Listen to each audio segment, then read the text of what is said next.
할머니 괜찮으세요? 정신 차리세요. 10만 원.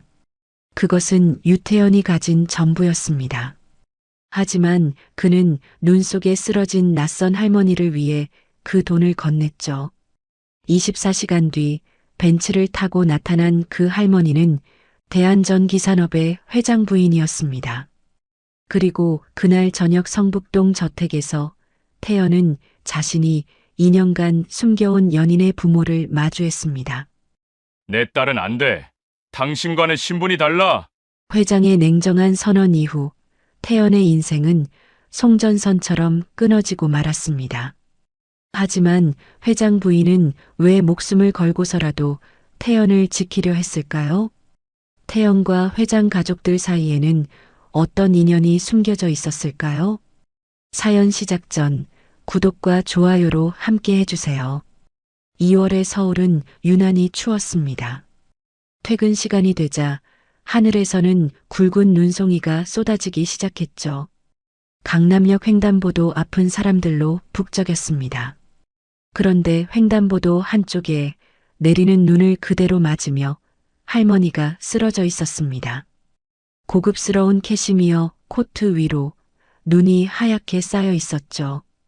손가락이 미세하게 떨리고 있었고 신상 루이비통 핸드백을 뒤적거리다가 갑자기 멈추는 동작을 반복했습니다. 그녀는 바로 김미숙이었습니다. 60세의 나이에도 잘 관리된 피부로 광이 났지만 지금은 그 얼굴에 당황한 표정만 가득했죠. 지나가던 사람들이 이상한 눈빛으로 쳐다보고 지나갔지만 아무도 선뜻 다가오지 않았습니다. 바로 그때였습니다. 검은 정장을 입은 한 청년이 다가왔어요. 그는 유태연이었습니다. 31살의 전기기술자로 막 협력사 미팅을 마치고 집으로 가는 길이었어요. 태연은 미숙의 상태를 한눈에 알아차렸습니다. 병원에서 일하는 친구에게 들은 적이 있었거든요. 노인들이 갑자기 길을 잃고 혼란스러워하는 증상에 대해서 말이죠. 그는 망설임 없이 자신의 우산을 미숙 위에 씌워주었습니다. 할머니, 눈이 너무 많이 와요. 괜찮으세요? 미숙이 천천히 고개를 들어 태연을 바라봤습니다. 초점 없는 눈동자가 불안하게 흔들렸어요. 내가 왜 여기 있었더라? 목소리가 작게 떨렸습니다. 태연은 차분하게 물었어요. 댁이 어디신지 기억나세요? 미숙은 고개를 저었습니다. 핸드백을 열어 뭔가를 찾으려 했지만 손이 계속 떨려서 지갑도 제대로 꺼내지 못했죠. 태연은 조심스럽게 물었습니다. 휴대폰 있으세요? 가족분께 연락드릴게요. 미숙이 떨리는 손으로 건네는 핸드폰을 받아든 후 태연은 연락처를 확인했습니다. 1번에 저장된 번호를 눌렀어요. 신호음이 2번 울리자 낮고 묵직한 남자 목소리가 들렸습니다. 여보, 어디야? 왜 이렇게 안 들어와? 목소리에는 걱정과 짜증이 섞여 있었어요. 태연이 조심스럽게 말했습니다. 안녕하세요. 저는 지나가던 사람인데요. 사모님께서 강남역 횡단보도에서 길을 잃으신 것 같아서 연락드렸습니다. 전화 너머로 잠깐 침묵이 흘렀습니다. 그리고 다급한 목소리가 들렸어요. 아내가 지금 괜찮습니까? 다친 곳은 없나요? 네, 다치신 곳은 없으세요. 제가 택시 태워드리려고 하는데 댁 주소를 알 수 있을까요? 회장이 주소를 불러주었습니다. 성북동의 고급 주택가였어요. 태연은 주소를 받아 적으며 말했습니다. 제가 지금 택시에 태워드릴게요. 걱정 마세요. 정말 감사합니다. 나중에 꼭 살해하겠습니다. 에이, 아닙니다. 그럼 수고하세요. 태연은 전화를 끊고 미숙을 부축했습니다. 눈은 계속 내리고 있었고 미숙의 얼굴은 점점 창백해지고 있었어요. 할머니, 택시 타고 집에 가실게요. 할아버지가 기다리고 계세요. 미숙이 고개를 끄덕였습니다. 태연은 미숙의 팔을 살짝 잡고 도로 쪽으로 나갔어요. 마침 빈 택시가 지나가고 있었습니다. 태연이 손을 들자 택시가 멈췄죠. 택시 문을 열고 미숙을 조심스럽게 태웠습니다. 그리고 택시 기사님께 주소를 말했죠. 성북동까지 가셔야 합니다. 기사님이 미터기를 보더니 말했습니다. 거기까지면 3만 원 정도 나올 텐데 현금 있으세요? 미숙이 핸드백을 뒤적였지만 현금은 없었습니다. 카드만 가득했죠. 기사님이 난감한 표정을 지었어요. 카드 결제기가 고장나서 현금만 돼요. 태연은 주머니를 뒤적였습니다. 월급날이 얼마 안 남아서 가진 돈이 별로 없었어요. 지갑을 열어보니 5만 원짜리 이장이 전부였습니다. 이 돈은 어머니 병원비로 쓰려고 아껴둔 거였죠. 하지만 태연은 망설임 없이 10만 원을 봉투에 넣어서 미숙에게 건넸어요. 이거 택시비로 쓰세요. 남은 건 그냥 가지세요. 미숙이 떨리는 손으로 봉투를 받았습니다. 눈가가 촉촉해졌어요. 이렇게까지 정말 어떻게 감사를 드려야 할지. 괜찮습니다. 얼른 집에 가서 쉬세요. 태연이 택시 문을 닫으려는데 미숙이 급히 물었습니다. 이름이 뭐예요? 에이, 괜찮아요, 할머니.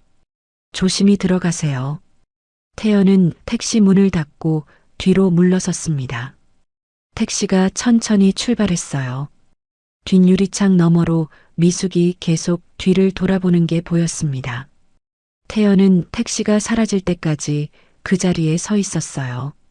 주머니에는 10,000 원짜리 한 장만 남았습니다. 지하철을 타고 집에 가기엔 충분했지만 이번 달은 좀 빠듯할 것 같았죠. 그래도 마음은 따뜻했습니다. 누군가에게 도움이 되었다는 뿌듯함이 가슴을 가득 채웠어요. 태연은 우산도 없이 눈을 맞으며 지하철역으로 걸어갔습니다. 옷이 금세 젖었지만 발걸음은 가벼웠죠. 택시 안에서 미숙은 봉투를 꼭 쥐고 있었습니다. 정신이 돌아오면서 오늘 있었던 일이 선명하게 기억났어요. 낯선 청년이 우산을 씌워주던 순간 따뜻한 목소리로 걱정해주던 모습, 그리고 망설임 없이 10만 원을 내주던 손길까지. 태성전력. 봉투에 적힌 회사 이름을 읽으며 미숙은 중얼거렸습니다. 청년은 이름을 알려주지 않았지만 이 봉투가 단서가 될 것 같았어요. 집에 도착한 미숙을 보고 회장이 급히 나왔습니다. 당신 괜찮아? 병원 가봐야 하는 거 아니야? 괜찮아요. 그보다 정말 좋은 청년이 도와줬어요. 미숙이 봉투를 보여주며 말했습니다. 택시비도 이 청년이 내줬어요. 회장이 봉투를 받아들었습니다. 태성전력이라는 글씨가 선명하게 보였어요. 내일 당장 찾아가서 살해해야겠군. 그런데 이름을 안 알려줬어요. 그냥 지나가던 사람이라고만. 회장이 봉투를 내려다보며 말했습니다. 태성전력이면 찾을 수 있을 거야. 이런 은혜는 꼭 갚아야지. 그날 밤 미숙은 침대에 누워서도 그 청년의 얼굴이 계속 떠올랐습니다. 눈을 맞으며 우산을 씌워주던 따뜻한 손길이 잊혀지지 않았어요. 내일 꼭 찾아가서 감사 인사를 해야겠어. 미숙은 그렇게 결심했습니다. 그녀는 몰랐죠. 이 작은 만남이 앞으로 펼쳐질 거대한 인연의 시작이라는 것을요. 그리고 그 청년이 바로 자신의 딸이 사랑하는 사람이라는 것도요. 다음 날 아침 8시였습니다. 태성전력 사무실은 이제 막 하루를 시작하는 중이었어요. 직원들이 하나둘 출근하며 커피를 내리고 있었죠. 태연은 이미 자리에 앉아 설계도면을 검토하고 있었습니다. 어제 10만 원을 써버린 탓에 점심값도 아껴야 했지만 그래도 마음은 가벼웠어요. 그때 창밖에서 직원들이 웅성거리는 소리가 들렸습니다. 태연이 고개를 들어 밖을 내다봤어요. 검은색 벤츠 한 대가 회사 앞에 멈춰 서 있었습니다. 이 동네에서 벤츠를 보는 건 정말 드문 일이었거든요. 태성전력은 구로공단 근처의 작은 건물에 있었고 주변은 온통 공장과 창고뿐이었으니까요. 운전기사가 내려서 뒷문을 열었습니다. 그리고 고급스러운 모피 코트를 입은 여성이 내렸어요. 바로 미숙이었습니다. 한 손에는 큰 과일 바구니를 들고 있었고 다른 손에는 현대 백화점 쇼핑백이 들려 있었죠. 사무실 안이 순식간에 술렁거렸습니다. 직원들이 창문에 붙어서 구경하기 시작했어요. 야, 저 벤츠 3억짜리 아니야? 저분 누구야? 우리 회사에 저런 고객이 있었나? 미숙이 회사 현관문을 열고 들어왔습니다. 접수대에 앉아있던 막내 직원이 황급히 일어나 인사했어요. 어서 오세요. 무엇을 도와드릴까요? 미숙이 부드럽게 미소 지으며 물었습니다. 혹시 유태연 팀장님 계신가요? 막내 직원의 눈이 휘둥그레졌어요. 태연을 찾는 부자 손님이라니. 급히 손가락으로 태연을 가리켰습니다. 저기 저분이 유태연 팀장님이세요. 미숙이 태연을 보자 얼굴이 환하게 밝아졌습니다. 빠른 걸음으로 다가왔어요. 태연은 당황해서 자리에서 벌떡 일어났습니다. 어제 그 할머니? 미숙이 깊이 고개를 숙였습니다. 60세의 나이에 그것도 재벌가 사모님이 이렇게 인사를 하다니. 주변 직원들이 모두 놀라서 입을 벌렸어요. 어제는 정말 감사했어요. 덕분에 무사히 집에 갔답니다. 태연이 황급히 손을 저었습니다. 아니에요. 별일 아니었어요.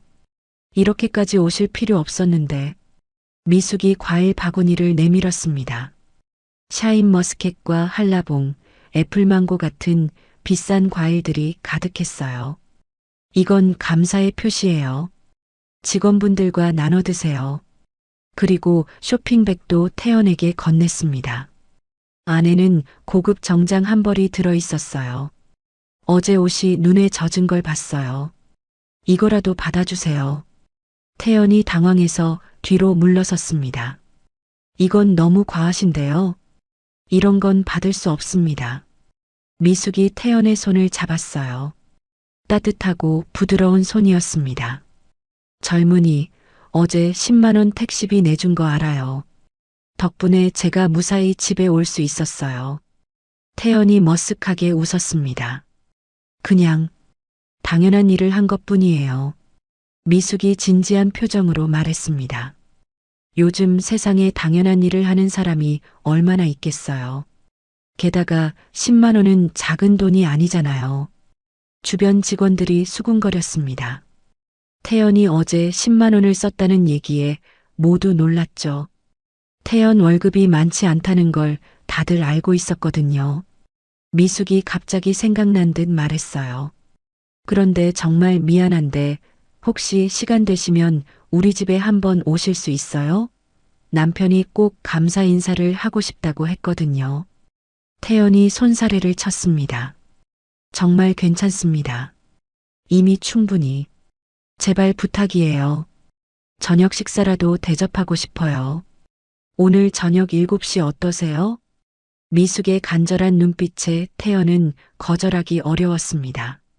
게다가 사장님도 옆에서 눈짓을 하고 있었어요. 이런 부자 손님과 연이 닿으면 회사에도 좋을 거라는 계산이었죠. 네. 그럼 잠깐만 들르겠습니다. 미숙이 활짝 웃으며 명함을 건넸어요. 거기엔 주소가 적혀 있었습니다. 성북동의 으리으리한 저택이었죠. 7시에 기다릴게요. 꼭 오세요. 미숙이 나가고 난 뒤 사무실은 난리가 났습니다. 모두가 태연을 둘러싸고 질문을 쏟아냈어요. 야, 너 대박이다. 저 할머니 누군지 알아? 성북동이면 진짜 부자 동네잖아. 태연은 그저 어리둥절할 뿐이었습니다. 그냥 길 잃은 할머니를 도와드렸을 뿐인데 일이 이렇게 커질 줄은 몰랐거든요. 저녁 7시가 가까워졌습니다. 태연은 깨끗한 셔츠로 갈아입고 성북동으로 향했어요. 지하철과 버스를 갈아타며 1시간이 걸렸습니다. 성북동에 도착하자 분위기가 완전히 달랐어요. 높은 담장과 큰 대문들, 그리고 조용한 거리. 여기가 같은 서울인가 싶을 정도였죠. 미숙이 알려준 주소를 찾아가자 거대한 저택이 나타났습니다. 대문 앞에는 경비원이 서 있었어요. 어떻게 오셨습니까? 저, 유태연입니다. 사모님이 초대하셔서. 경비원이 무전기로 확인한 뒤 대문을 열어주었습니다. 태연은 긴장된 마음으로 안으로 들어갔어요. 정원은 축구장만큼 넓었고 저택은 3층짜리 대리석 건물이었습니다. 현관문이 열리고 미숙이 나왔어요. 어서 와요. 기다리고 있었어요. 태연이 어색하게 인사했습니다. 초대해 주셔서 감사합니다. 집 안으로 들어가자 더욱 놀랐습니다. 천장에는 거대한 샹들리에가 달려 있었고 벽에는 비싼 그림들이 걸려 있었어요. 식당으로 안내되자 긴 테이블에 온갖 음식이 차려져 있었습니다. 이렇게까지 준비하실 필요 없었는데. 미숙이 웃으며 의자를 가리켰어요. 앉아요. 곧 우리 남편도 오고 딸도 올 거예요. 태연이 의자에 앉자마자 누군가 식당으로 들어왔습니다. 태연은 그 순간 숨이 멎는 것 같았어요. 들어온 사람은 바로 은서였거든요. 은서도 태연을 보자 눈이 휘둥그레졌습니다. 엄마, 오늘 손님이. 은서의 말이 끝나기도 전에 두 사람의 눈이 마주쳤습니다. 시간이 멈춘 것 같았어요. 태연의 눈동자가 미세하게 흔들렸고 은서는 입을 살짝 벌린 채 굳어버렸죠. 그 짧은 순간 두 사람 사이에 흐르는 미묘한 공기를 미숙은 놓치지 않았습니다. 어머, 미숙이 두 사람을 번갈아 봤어요. 여자의 직감이라는 게 있었습니다. 딸의 당황한 표정, 청년의 어색한 손짓, 그리고 두 사람 사이에 흐르는 묘한 긴장감. 이건 분명 처음 보는 사이가 아니었어요. 너희 둘 아는 사이야? 미숙의 조심스러운 질문에 은서가 황급히 고개를 저었습니다. 아니, 그게 아니라. 하지만 거짓말을 잘 못하는 은서의 목소리는 떨리고 있었어요. 태연도 어색하게 기침을 했습니다. 두 사람의 반응을 본 미숙은 확신했습니다. 이 둘은 연인이었어요. 어쩐지 은서가 요즘 들어 행복해 보였던 이유가 있었군요. 미숙이 막 무언가 말하려는 순간 묵직한 발소리가 들렸습니다. 최병수 회장이 들어왔어요. 정장을 빼입은 그의 모습은 위압적이었습니다. 날카로운 눈빛이 식당을 한번 훑더니 태연에게 멈췄죠. 당신이 어제 도운 사람인가? 태연이 일어나 정중히 인사했습니다. 안녕하세요. 유태연입니다. 병수가 태연을 위아래로 훑어봤어요. 깨끗하지만 저렴한 셔츠, 다른 구두, 그리고 굳은 살이 박인 손. 한눈에 서민 출신의 기술자라는 걸 알 수 있었죠. 고맙네. 차가운 음성이었습니다. 병수가 자리에 앉으며 말을 이었어요. 태성전력. 우리 거래처 중 하나지. 규모가 좀 작았던 것 같은데? 무시하는 듯한 어조에 은서의 얼굴이 굳어졌습니다. 네, 맞습니다. 작지만 성실하게 일하고 있습니다. 병수가 와인잔을 돌리며 은서를 쳐다봤습니다. 그리고 다시 태연을 봤어요. 그의 눈빛이 점점 차가워졌습니다. 그런데 묘하군. 우리 딸이 당신을 보는 눈빛이 남다른데? 순간 식당 안이 얼어붙었습니다. 미숙이 놀란 표정으로 남편을 봤고 은서는 얼굴이 새빨개졌어요. 아빠, 무슨 소리예요? 병수가 코웃음을 쳤습니다. 내가 30년 넘게 사업을 하면서 사람 보는 눈이 생겼어. 너희 둘 이미 아는 사이 아니냐? 태연이 침을 삼켰습니다. 거짓말을 할 수도 사실을 말할 수도 없는 상황이었어요. 은서가 용기를 내어 말했습니다. 네, 맞아요. 우리 사귀고 있어요. 병수의 얼굴이 돌처럼 굳어졌습니다. 와인잔을 탁자에 내려놓는 소리가 크게 울렸어요. 얼마나 됐지? 2년이요. 2년. 병수가 차가운 눈으로 태연을 봤습니다. 그래서 우리 집안 재산이 탐나서 접근한 건가? 태연이 단호하게 고개를 저었어요. 아닙니다. 저는 은서 씨가 재벌집 딸인 줄도 몰랐습니다. 그걸 누가 믿나? 아빠. 은서가 소리쳤지만 병수는 계속 말했습니다. 당신이 어제 도운 사람이 내 아내요. 그리고 이 아이가 내 딸이요. 그런데 이게 우연이라고? 계획적이었던 거 아닌가? 태연이 억울한 표정을 지었어요. 정말 우연이었습니다. 저도 오늘 와서야 알았어요. 미숙이 남편을 말렸습니다. 여보, 너무 심하게 말하지 마세요. 날 도와준 은인인데 그렇게 대하면 안 되죠. 병수가 아내를 쳐다봤어요. 당신은 너무 순진해.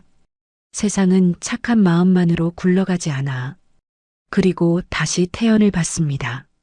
젊은이, 솔직히 말하지. 내 딸은 안 돼. 신분이 맞지 않아. 은서가 눈물을 글썽이며 말했어요. 아빠, 지금이 무슨 조선시대예요? 신분이 뭐가 중요해요? 중요하지. 너는 대한전기산업 상속자야. 그런데 하청업체 직원과 결혼한다?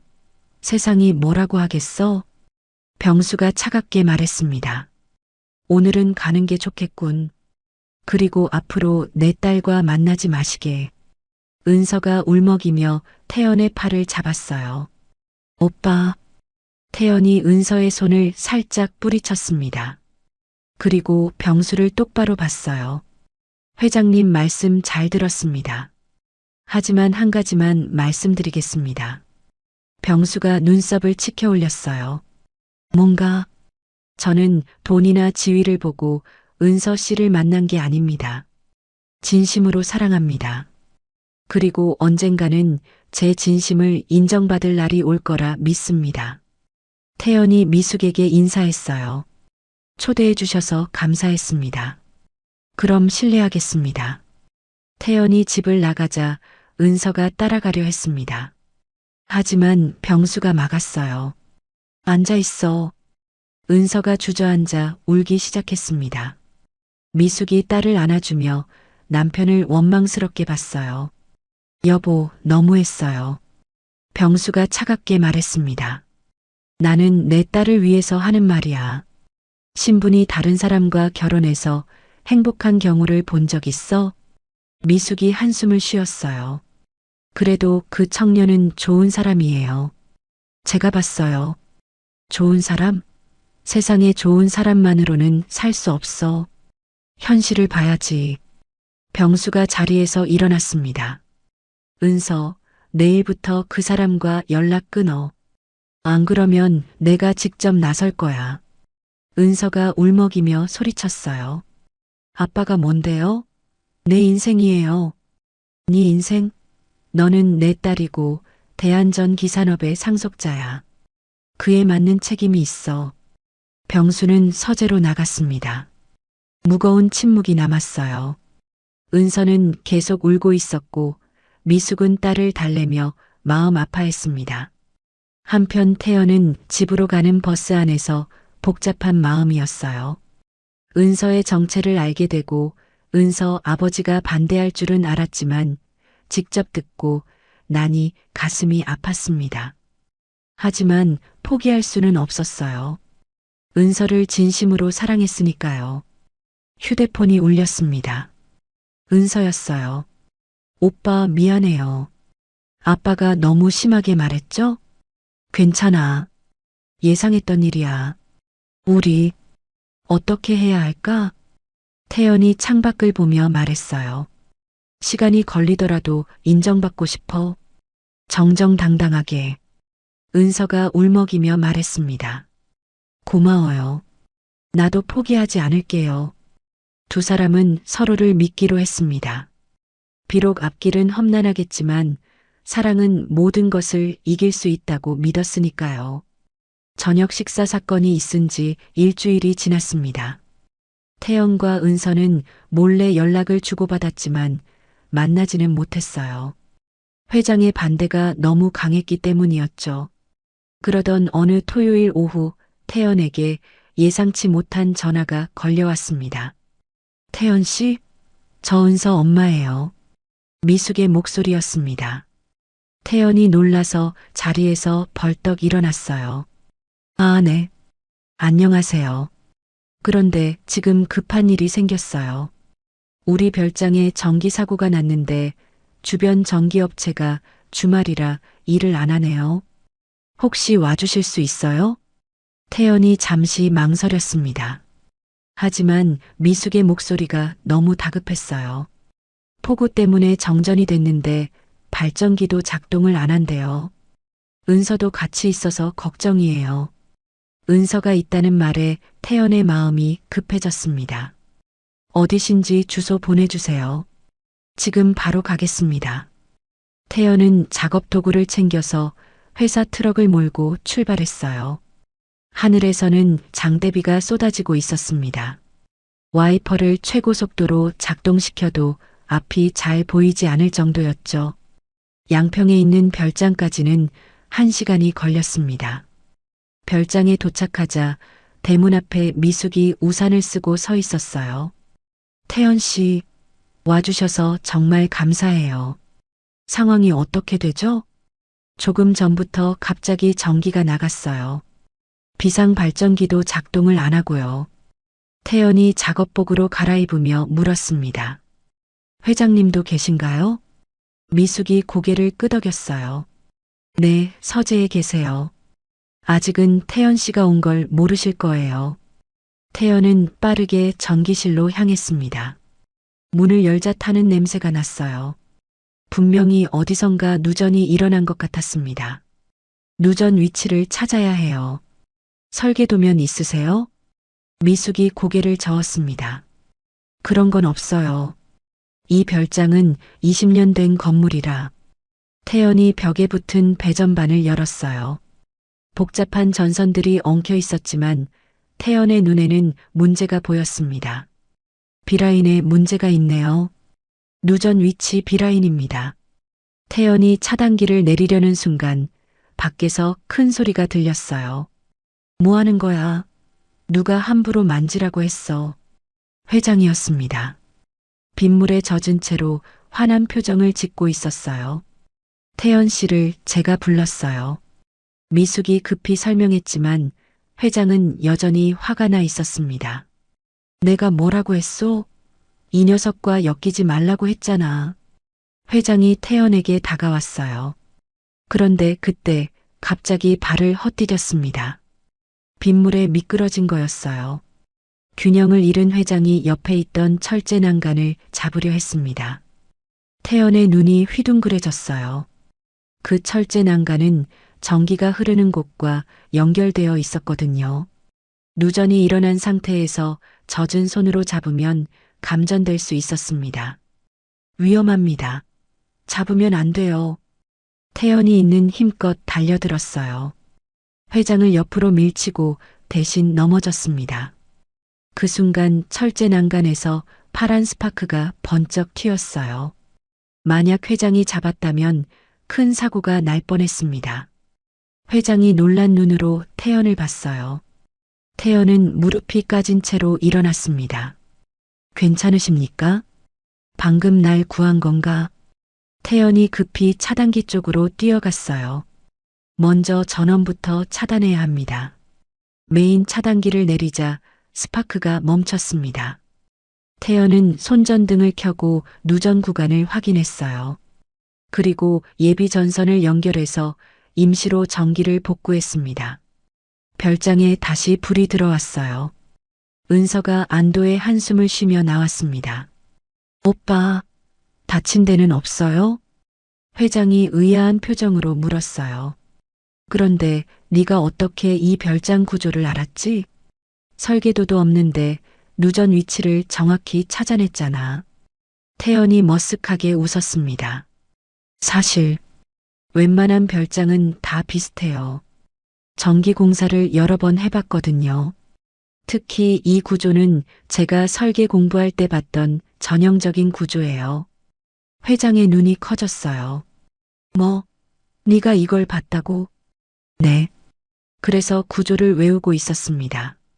넌 우리를 2번이나 살렸구나. 회장이 중얼거렸어요.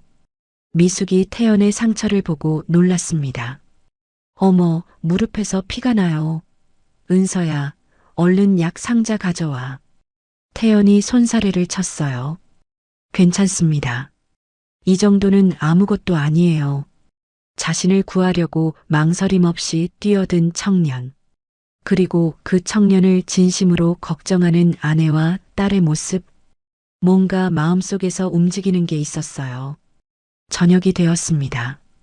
비는 그쳤지만 태연은 전기시설을 완전히 점검하느라 늦게까지 일했어요. 회장은 서재에서 창밖을 보며 태연이 일하는 모습을 지켜봤습니다. 성실한 녀석이군. 회장이 혼잣말을 했어요. 그리고 문득 이상한 느낌이 들었습니다. 그런데 왜 이렇게 익숙하지? 누굴 닮은 것 같은데. 밤 10시가 되어서야 모든 작업이 끝났습니다.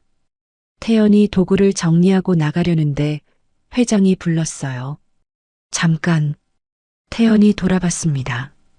회장의 표정이 전과는 달랐어요. 차가움이 조금 누그러진 것 같았습니다. 내일 시간 있나? 네. 일요일인데. 특별한 일정은 없습니다. 그럼 내일 회사로 와. 할 얘기가 있어. 태연이 당황했어요. 회장이 왜 갑자기 회사로 오라는 걸까요?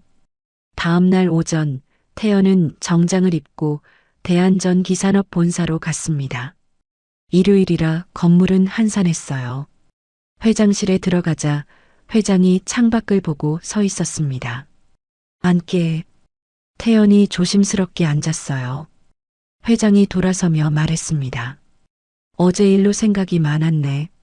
자네는 2번이나 우리 가족을 도왔어. 그것도 아무 대가 없이. 당연한 일을 했을 뿐입니다. 회장이 고개를 끄덕였어요. 그래, 당연한 일. 하지만 요즘 세상에 당연한 일을 하는 사람이 얼마나 되겠나? 회장이 책상에 앉으며 말을 이었습니다. 내 제안을 하나 하겠네. 우리 회사에 들어와 봐. 태연의 눈이 커졌어요. 회사에 들어오라고요? 그래. 자네 실력을 직접 보고 싶어. 사람은 겪어봐야 알지. 태연이 망설였습니다. 하지만 회장님은 저와 은서 씨의 관계를 반대하시잖아요. 회장이 딱 잘라 말했어요. 그건 그거고 이건 이거야. 사위는 안 돼도 직원으로는 볼 수 있지. 묘한 말이었습니다. 완전히 거부하는 것도 아니고 받아들이는 것도 아닌. 하지만 기회는 기회였어요. 대한전기산업은 국내 최고의 전기회사야. 여기서 일하면 자네 실력도 더 늘 거고 경력도 쌓을 수 있어. 회장이 태연을 똑바로 봤습니다. 어떤가? 도전해 볼 생각 있나? 태연은 잠시 생각했어요. 이것은 분명 시험이었습니다. 회장은 태연이 어떤 사람인지 직접 확인하고 싶어 하는 것 같았어요. 그리고 이것은 은서와의 사랑을 인정받을 수 있는 기회이기도 했습니다. 알겠습니다. 최선을 다하겠습니다. 회장이 만족스러운 듯 고개를 끄덕였어요. 좋아. 내일부터 출근하게. 전력 시스템 개발팀에 배치하겠네. 태연이 일어나 인사했습니다. 감사합니다. 실망시키지 않겠습니다. 회장실을 나온 태연은 복잡한 마음이었어요. 대한전기산업이라는 큰 회사에 들어가게 된 것은 좋은 기회였지만 동시에 큰 부담이기도 했습니다. 회장의 시험을 통과해야만 은서와의 사랑도 인정받을 수 있을 테니까요. 밖에서 은서가 기다리고 있었어요. 오빠 어떻게 됐어요? 내일부터 여기서 일하게 됐어. 은서의 얼굴이 밝아졌습니다. 정말요? 아빠가 허락한 거예요? 직원으로는 볼 수 있다고 하셨어. 아직 사위로는 인정 못하겠다고 하시고 은서가 태연의 손을 잡았어요. 그래도 첫걸음이에요. 오빠라면 분명히 아빠의 마음을 돌릴 수 있을 거예요. 태연이 은서를 보며 미소 지었습니다. 응, 최선을 다해볼게. 다음 날 아침 7시, 태연은 평소보다 1시간 일찍 일어났습니다. 거울 앞에 서서 새로 산 정장을 입어보았어요. 넥타이를 매고 풀기를 3번이나 반복했죠. 손이 미세하게 떨렸습니다. 대한전기산업이라는 대기업에 첫 출근하는 날이었으니까요. 회사 건물은 강남 한복판에 우뚝 솟아 있었습니다. 유리로 된 외벽이 아침 햇살을 받아 번쩍거렸어요. 태연은 건물을 올려다보며 깊게 숨을 들이쉬었습니다. 태성전력의 낡은 2층 건물과는 차원이 달랐죠. 전력팀 사무실은 12층에 있었습니다. 엘리베이터 문이 열리자 넓은 사무실이 한눈에 들어왔어요. 직원들이 이미 자리에 앉아 컴퓨터 화면을 들여다보고 있었습니다. 태연이 들어서자 몇몇이 힐끗 쳐다봤지만 곧 시선을 돌렸어요. 팀장이 태연을 맞이했습니다. 유태연 씨죠? 회장님께서 특별히 신경 쓰라고 하셨습니다. 이쪽 자리예요. 태연의 자리는 구석진 곳이었지만 창가여서 햇빛이 잘 들어왔습니다.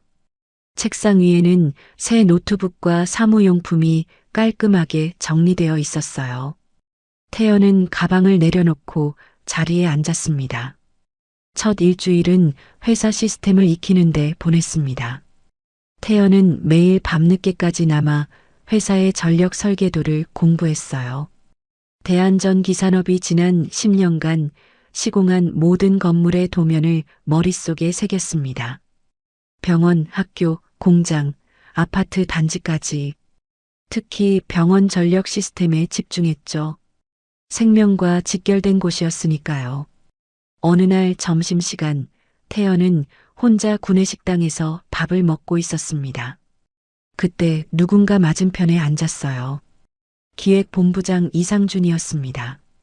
깔끔한 정장에 값비싼 시계가 손목에서 반짝였죠. 유태연 씨, 적응은 잘하고 있나? 상준의 목소리는 부드러웠지만 눈빛은 차가웠습니다. 네, 덕분에 잘하고 있습니다. 태성전력이라. 거기 직원이 몇 명이나 되던가? 20명입니다. 상준이 코웃음을 쳤어요. 우리 회사 한 부서보다도 적네. 그런 곳에서 뭘 배웠을지 궁금하군. 태연은 젓가락을 내려놓았습니다. 상준의 의도를 모를 리 없었죠. 하지만 침착하게 대답했어요. 작은 회사지만 현장 경험은 충분히 쌓았습니다. 직접 손으로 전선을 만지고 시공했으니까요. 손으로 직접? 우리 회사는 그런 거 안 해. 다 하청주지. 상준이 자리에서 일어나며 마지막으로 한마디 던졌습니다. 은서는 내가 대학 때부터 알던 사이야. 넌 모르겠지만. 태연의 손이 주먹을 쥐었지만 아무 대답도 하지 않았습니다. 2주가 지난 월요일 아침 전력팀 회의가 열렸습니다. 팀장이 새로운 프로젝트를 발표했어요. 이번에 강남 대비병원 전력 시스템 개선 사업을 우리가 맡게 되었습니다. 누가 담당하고 싶은가? 아무도 손을 들지 않았습니다. 병원은 까다로운 곳이었거든요. 24시간 전력이 유지되어야 하고 수술실, 중환자실은 특히 더 신경 써야 했죠. 태연이 손을 들었습니다. 제가 해보고 싶습니다. 팀장이 놀란 표정을 지었어요. 유태연 씨, 아직 들어온 지 2주밖에 안 됐는데 병원 전력 시스템에 대해 연구해 왔습니다. 새로운 아이디어가 있어요. 팀장이 고민하다가 고개를 끄덕였습니다. 그럼 이번 주 금요일 발표해 보세요. 임원회의에서요. 태연은 밤낮 없이 준비했습니다. 병원의 전력 소비 패턴을 분석하고 정전 시 대응 시스템을 설계했어요. 핵심은 무정전 전원 장치였습니다. 일반적인 비상 발전기는 작동하는데 10초에서 30초가 걸렸죠. 하지만 그 짧은 시간에도 생명 유지 장치가 멈추면 환자가 위험해질 수 있었습니다. 태연은 배터리와 인버터를 조합한 새로운 시스템을 설계했어요. 정전이 감지되는 순간 0.01초 만에 배터리 전원으로 전환되는 방식이었죠. 금요일이 되었습니다. 회의실에는 임원들이 모여 있었어요. 회장도 자리했습니다. 무표정한 얼굴로 팔짱을 끼고 있었죠. 태연은 목이 바짝 말랐지만 침착하게 발표를 시작했습니다. 안녕하십니까? 전력팀 유태연입니다. 오늘 제가 제안드릴 것은 무정전 병원 시스템입니다. 태연이 리모컨을 누르자 화면에 병원 도면이 떴습니다. 현재 대부분의 병원은 정전 시 비상 발전기에 의존합니다. 하지만 발전기가 작동하기까지 최소 10초의 공백이 생기죠. 이 10초 동안 인공호흡기나 투석 기계가 멈춘다면 어떻게 될까요? 임원들이 고개를 끄덕였습니다. 태연은 다음 슬라이드로 넘어갔어요. 제가 설계한 시스템은 이렇습니다. 회의실 한쪽에 준비해둔 모형이 있었습니다. 작은 병원 모형이었죠. 태연이 스위치를 켰습니다. 모형 병원에 불이 들어왔어요. 지금 정전을 시뮬레이션해 보겠습니다. 태연이 메인 전원을 차단했습니다. 하지만 놀랍게도 병원 모형의 불빛은 전혀 꺼지지 않았어요. 깜빡임조차 없었습니다. 보시는 것처럼 전력 공급이 끊어져도 병원은 계속 작동합니다. 배터리가 즉시 전력을 공급하고 그 사이 발전기가 작동하는 거죠. 한 임원이 물었습니다. 비용은 얼마나 드나? 초기 설치비는 기존 시스템보다 20% 정도 더 듭니다. 하지만 한 명의 생명이라도 구할 수 있다면 그 가치는 돈으로 환산할 수 없다고 생각합니다. 태연의 목소리에 확신이 담겨 있었습니다. 그가 마지막 슬라이드를 보여주었어요. 병원은 단 1초도 전원이 나가선 안 됩니다. 생명이 걸린 곳이니까요. 회의실이 조용해졌습니다. 임원들이 서로 눈빛을 주고받았어요. 회장은 여전히 무표정이었지만 눈빛이 조금 부드러워진 것 같았습니다. 질문 있으신 분? 한 임원이 손을 들었어요. 실제 병원에 적용한 사례가 있나? 아직 없습니다. 하지만 시뮬레이션은 충분히 했고 작은 규모로 테스트도 마쳤습니다. 이때 상준이 끼어들었습니다. 이론은 그럴듯하네. 하지만 실전은 다르지. 작은 회사에서 했던 방식이 대기업에서도 통할까? 태연이 상준을 똑바로 쳐다봤습니다. 규모가 크든 작든 전기의 원리는 같습니다. 그리고 현장 경험이 있기에 더 실용적인 설계를 할 수 있었습니다. 회장이 처음으로 입을 열었어요. 유태연 씨. 네, 회장님. 강남 대비병원에 직접 가서 현장 조사를 해보게. 그리고 다음 주에 구체적인 계획서를 가져오도록. 태연의 얼굴이 밝아졌습니다. 감사합니다. 최선을 다하겠습니다. 회의가 끝나고 태연이 회의실을 나오자 복도에 은서가 서 있었어요. 주변을 살피다가 태연에게 다가와 작게 속삭였습니다. 잘했어요, 오빠. 그리고는 손을 살짝 흔들고 빠르게 사라졌죠. 태연은 미소를 지었습니다. 그날 저녁 전력팀 회식이 있었습니다. 삼겹살집에서 직원들이 모여 앉았죠. 태연도 처음으로 팀원들과 술잔을 부딪혔습니다. 태연 씨, 오늘 발표 정말 인상적이었어. 선배 직원이 태연의 잔에 소주를 따르며 말했어요. 아직 부족한 점이 많습니다. 이때 옆 테이블에서 상준의 목소리가 들렸어요. 기획본부 직원들과 따로 회식을 하고 있었죠. 태성전력, 그게 무슨 회사야? 겨우 중소기업 출신 주제에 우리 회사 아이디어를 낸다고? 상준의 목소리가 일부러 크게 들리도록 말하는 것 같았습니다. 주변이 조용해졌어요. 태연은 잔을 내려놓고 일어났습니다. 상준 쪽으로 걸어갔죠. 분위기가 긴장되었습니다. 본부장님, 상준이 고개를 돌렸어요. 왜? 제가 어느 회사 출신이든 좋은 아이디어는 좋은 거 아닙니까? 환자의 생명을 구하는데 회사 규모가 무슨 상관입니까? 상준이 자리에서 벌떡 일어났습니다. 얼굴이 붉어져 있었어요. 너 같은 놈이 은서 옆에 있는 게 난 마음에 안 들어. 태연이 주먹을 꽉 쥐었지만 깊게 숨을 쉬고 돌아섰습니다. 본부장님도 술 적당히 드세요. 태연이 자리로 돌아가자 팀원들이 조용히 박수를 쳤습니다. 그날 밤 태연은 집에 돌아와 창밖을 바라봤습니다. 대한전기산업에서의 첫걸음은 순탄하지 않았어요. 하지만 포기할 수 없었죠. 은서를 위해서도 자신의 꿈을 위해서도. 침대 옆 책상에는 병원 전력 시스템 설계도가 놓여 있었습니다. 태연은 다시 펜을 들었어요. 내일도 긴 하루가 될 것 같았지만 그는 준비가 되어 있었습니다. 강남 대비병원 프로젝트가 시작된 지 한 달이 지났습니다. 태연의 무정전 시스템은 병원 측으로부터 폭발적인 평가를 받았고 곧 시공에 들어갈 예정이었어요.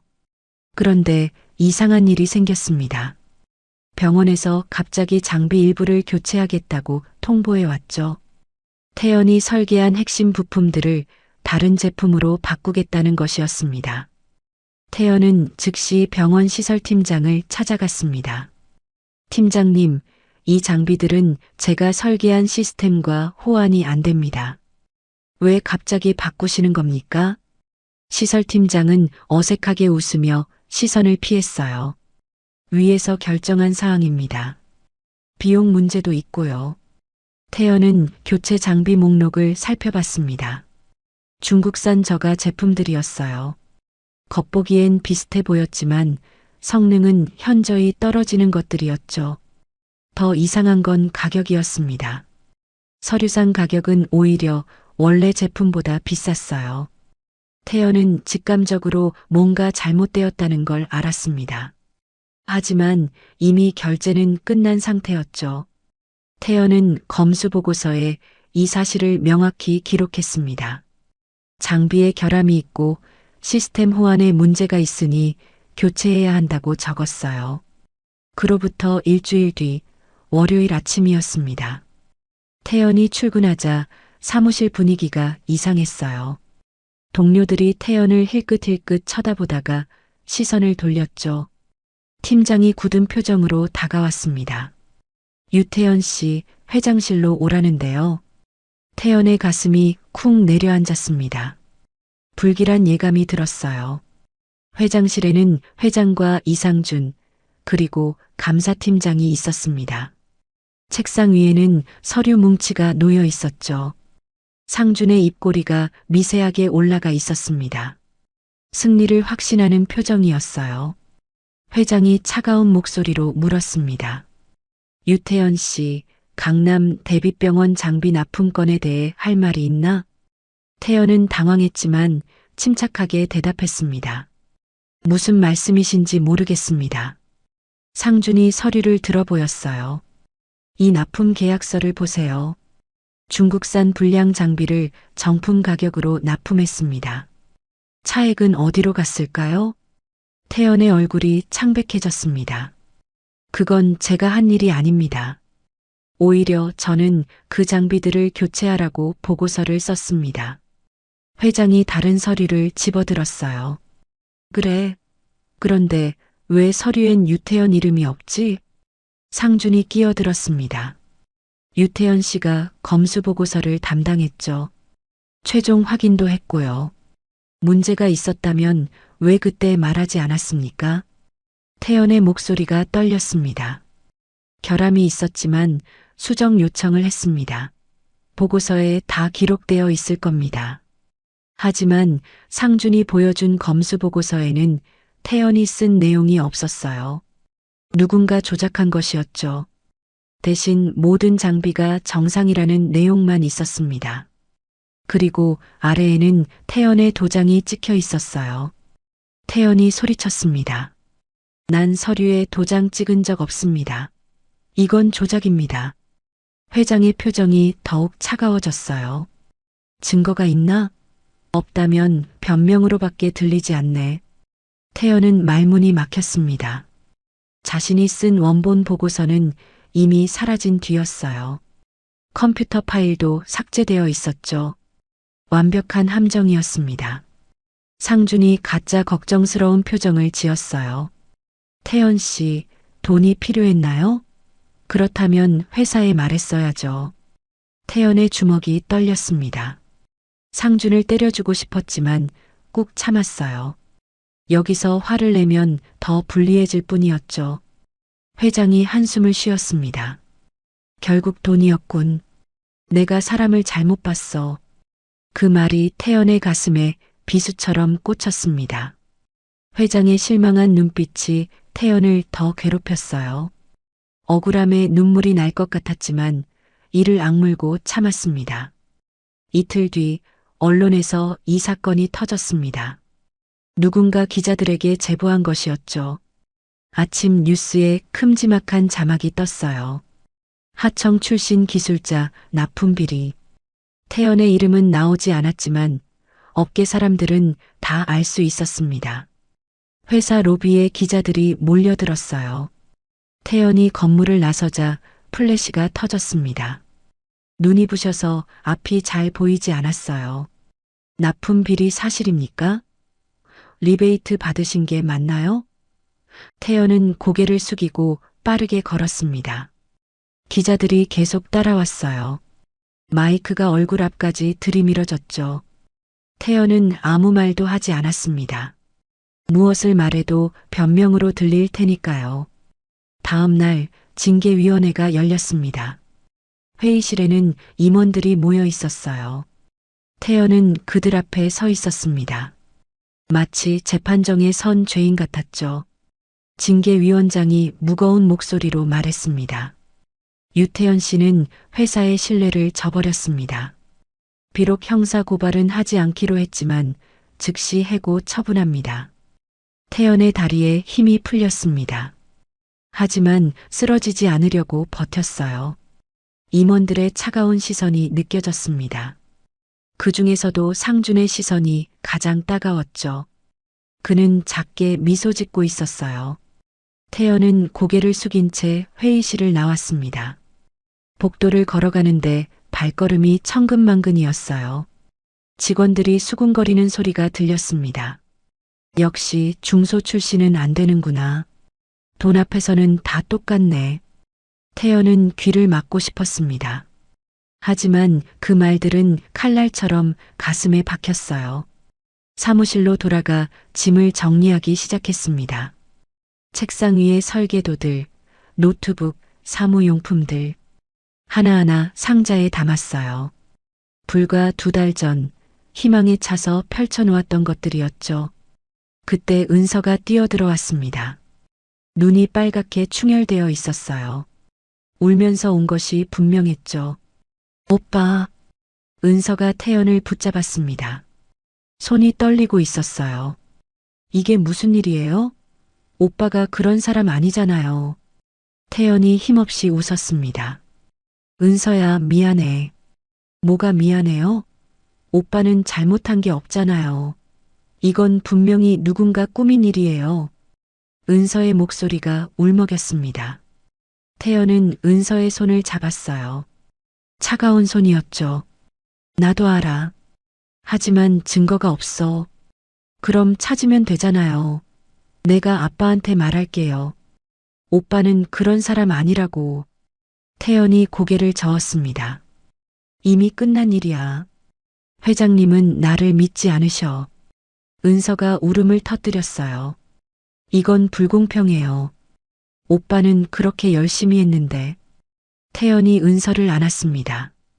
은서의 어깨가 들썩였어요. 태연도 눈시울이 뜨거워졌지만 참았습니다. 괜찮아. 다시 시작하면 돼.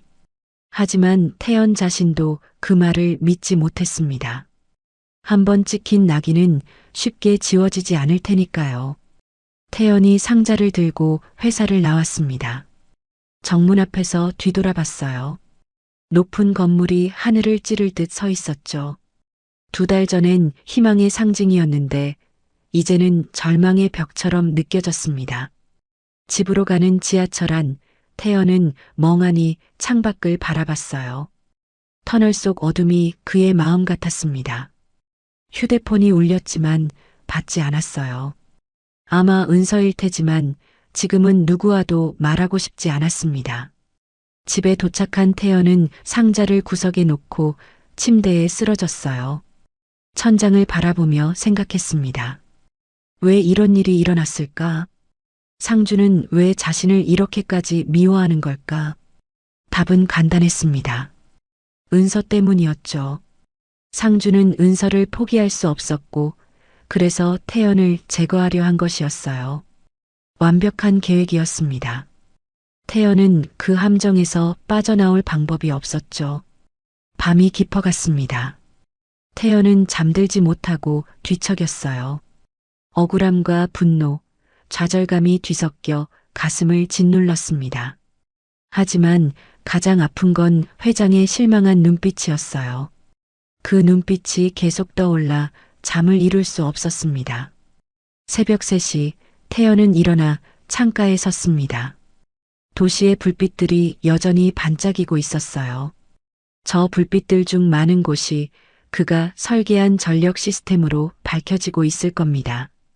10년간 쌓아온 경력과 신뢰가 하루아침에 무너졌어요. 태연은 주머니에서 휴대폰을 꺼냈습니다. 은서에게서 온 메시지가 수십 개나 쌓여 있었어요. 걱정하는 내용들이었죠. 하지만 태연은 답장할 용기가 나지 않았습니다. 그때 현관문 벨이 울렸습니다. 새벽에 누가 찾아온 걸까요? 혹시나 은서일까요? 새벽 3시 태연의 초인종이 울렸습니다. 문 밖에는 예상치 못한 방문객이 서 있었어요. 회장의 아내이자 은서의 어머니인 미숙이었습니다. 그녀는 검은색 코트를 걸치고 있었고 얼굴에는 깊은 걱정의 그늘이 드리워져 있었어요. 손에 든 작은 서류 봉투가 가로등 불빛에 희미하게 빛났습니다. 태연은 황급히 그녀를 맞이했습니다. 거실로 안내된 미숙은 소파에 앉아 잠시 숨을 고르더니 봉투를 테이블 위에 조심스럽게 내려놓았어요. 그녀의 손이 미세하게 떨리고 있었습니다. 태연은 차를 내오려 했지만 미숙이 가볍게 손을 저어 만류했어요. 미숙은 천천히 입을 열었습니다. 이상준과 병원 관계자 사이의 수상한 만남에 대한 소문을 들었다는 것이었어요. 미용실에서 우연히 엿들은 대화였지만 그 내용은 심상치 않았습니다. 병원 회계과 직원의 아내가 하는 말에 따르면 이상준이 몇 달 전부터 그 직원과 자주 술자리를 가졌다고 했어요. 그것도 고급 룸살롱에서요. 태연의 눈빛이 달라졌습니다. 지푸라기라도 잡고 싶었던 그에게 한 줄기 빛이 보이기 시작한 것이었어요. 사모님, 위험하실 수 있습니다. 미숙은 부드러운 미소로 대답을 대신했습니다. 그 미소 속에는 흔들리지 않는 결의가 담겨 있었어요. 그녀는 태연의 어깨를 가볍게 두드리며 자리에서 일어났습니다. 가족이니까요. 그 짧은 한마디에 태연은 목이 메었습니다. 아버지 없이 홀어머니와 자란 그에게 가족이라는 단어는 늘 머나먼 것이었어요. 그런데 지금 한 번도 가족이라고 생각해 본 적 없던 이 여인이 그를 가족이라 불러주었습니다. 다음 날 저녁 무렵 미숙은 조용히 움직이기 시작했습니다. 병원 근처 카페에서 한 여인을 만났어요. 회계과 직원의 아내였습니다. 미숙은 능숙하게 대화를 이끌어갔어요. 재벌가 사모님들이 의뢰 그렇듯 가벼운 수다로 시작해서 핵심 정보로 파고 들어가는 기술을 완벽하게 구사했습니다. 30분의 대화 끝에 미숙은 원하던 정보를 모두 얻었어요.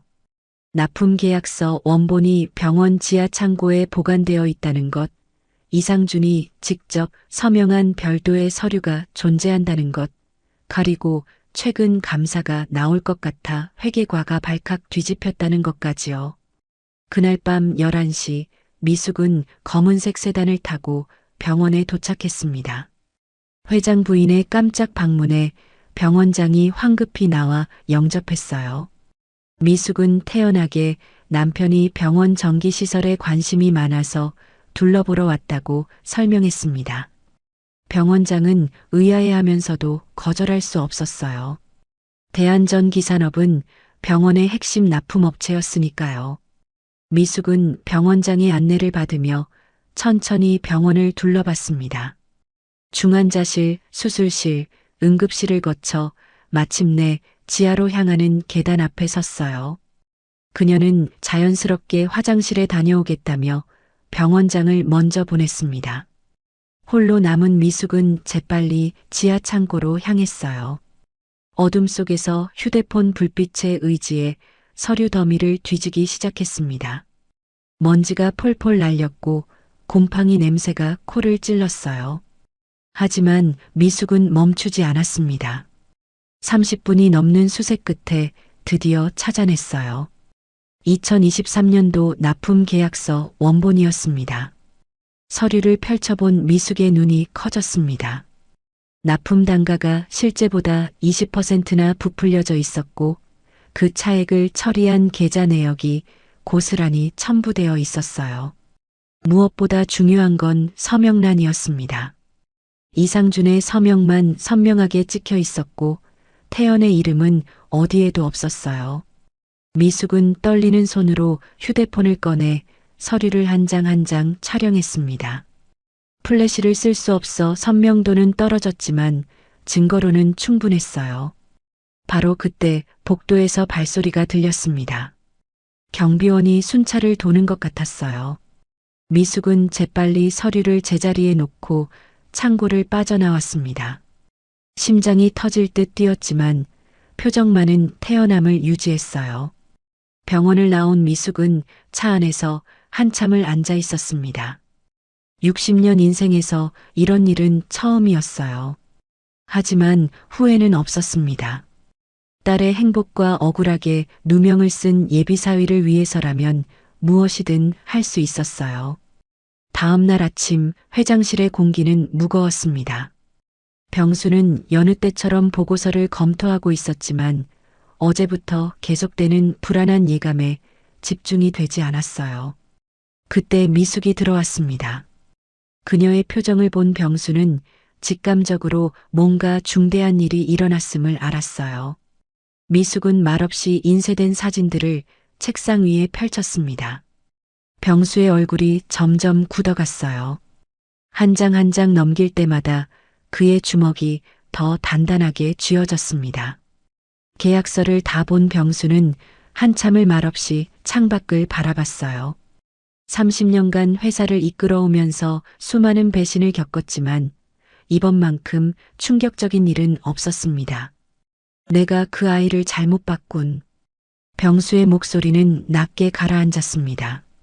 자존심이 강한 그가 자신의 실수를 인정하는 건 하늘의 별 따기만큼 어려운 일이었어요. 하지만 증거는 너무나 명확했습니다.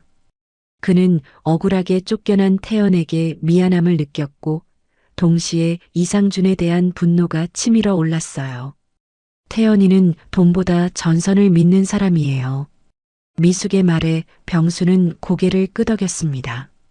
그는 즉시 감사팀을 소집했어요. 이상준의 모든 프로젝트를 재조사하라는 특명이 떨어졌습니다.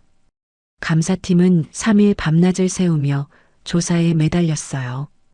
결과는 충격적이었습니다. 이상준은 지난 3년간 병원 납품을 통해 20억 원이 넘는 리베이트를 받았어요.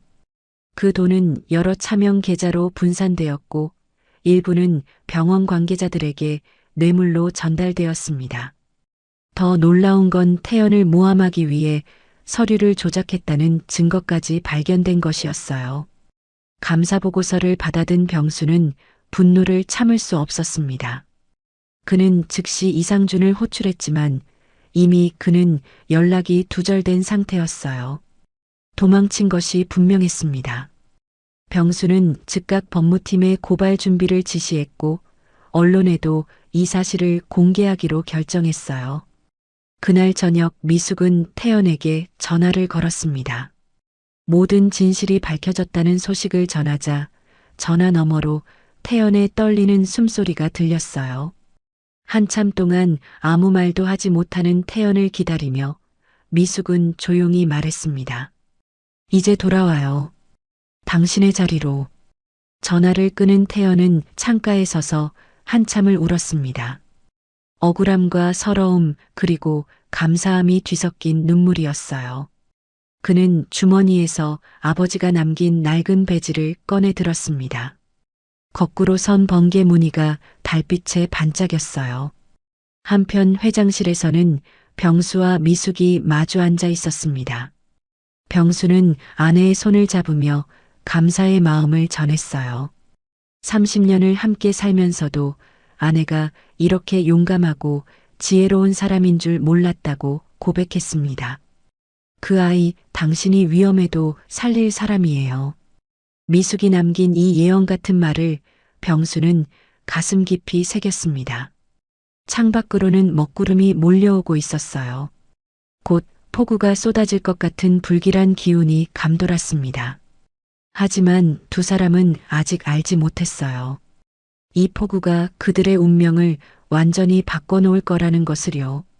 미숙은 남편의 사무실을 나오며 복도에서 잠시 걸음을 멈췄습니다. 벽에 걸린 회사 창립 기념 사진을 바라봤어요. 젊은 시절의 남편이 누군가와 어깨동무를 하고 환하게 웃고 있었습니다. 그 옆 사람의 얼굴이 왠지 태연과 닮아 보였어요. 하지만 그것은 그저 착각이라고 생각하며 발걸음을 옮겼습니다. 이상준의 비리가 언론에 공개되자 제게는 발칵 뒤집혔습니다. 대한전기산업의 주가는 잠시 흔들렸지만 회사가 신속하게 자정 노력을 보이자 곧 안정을 되찾았어요. 이상준은 끝내 잡히지 않았습니다. 해외로 도피한 것으로 추정되었어요. 태연의 복직 절차가 진행되는 동안 은서는 매일 밤 어머니에게 전화를 걸어 감사 인사를 전했습니다. 미숙은 그저 당연한 일을 했을 뿐이라며 겸손해했지만 마음속으로는 뿌듯함을 느꼈어요. 병수는 집무실에서 홀로 깊은 생각에 잠겼습니다. 태연이라는 청년이 처음 별장에서 자신의 목숨을 구했을 때부터 느꼈던 묘한 끌림이 무엇인지 궁금했어요. 단순히 능력이 뛰어나서만은 아니었습니다. 뭔가 더 깊은 인연이 있는 것 같았어요. 그는 서랍에서 오래된 앨범을 꺼냈습니다. 대학 시절 친구들과 찍은 사진들이었어요. 그 중에서도 가장 아끼는 사진은 절친했던 친구와 함께 찍은 것이었습니다. 그 친구는 일찍 세상을 떠났고 소식이 끊긴 지 오래였어요. 병수는 사진 속 친구의 얼굴을 보며 혼잣말을 중얼거렸습니다. 홍시가 네 아들이라도 살아있다면 이만큼 컸겠지. 바로 그 순간 밖에서 천둥 소리가 요란하게 울렸습니다. 폭풍의 전조였어요. 하늘은 점점 더 어두워졌고 빗방울이 하나둘 떨어지기 시작했습니다. 곧 도시 전체를 삼킬 듯한 폭우가 몰려오고 있었어요. 대한전기산업 본사 최상층 회장실에는 늦은 밤임에도 불이 켜져 있었습니다. 병수는 책상 앞에 앉아 감사팀이 넘긴 파일을 다시 한번 검토하고 있었어요. 이상준의 비리 증거들이 빼곡하게 정리되어 있었습니다. 20억이 넘는 리베이트, 위조된 서류들, 그리고 태연을 모함한 정황까지. 병수는 안경을 벗고 피곤한 눈을 비볐습니다. 15년을 함께 일해온 부하의 배신이 가슴을 무겁게 짓눌렀어요. 바로 그때였습니다. 회장실 문이 거칠게 열렸어요. 이상준이 술에 취한 얼굴로 비틀거리며 들어왔습니다. 양복은 구겨져 있었고 넥타이는 느슨하게 풀려 있었어요.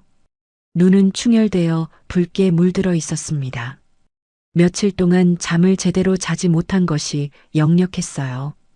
병수는 천천히 의자에서 일어났습니다. 두 사람 사이의 공기가 팽팽하게 당겨졌어요. 창밖으로는 먹구름이 몰려오고 있었고 멀리서 천둥 소리가 희미하게 들려왔습니다. 그만 좀 하시죠, 회장님. 이상준의 목소리는 갈라져 있었습니다. 그는 책상 앞으로 다가가며 주먹을 불끈 쥐었어요. 손이 미세하게 떨리고 있었지만 눈빛만은 날카로웠습니다. 오랜 시간 억눌러왔던 감정들이 폭발하기 직전이었어요. 저도 이 회사를 키운 사람입니다. 15년을 바쳤어요. 청춘을 다 바쳤다고요. 이상준은 책상을 내리쳤습니다. 쿵 하는 소리가 조용한 사무실에 크게 울렸어요. 병수는 움직이지 않았습니다. 차가운 눈빛으로 이상준을 바라볼 뿐이었어요.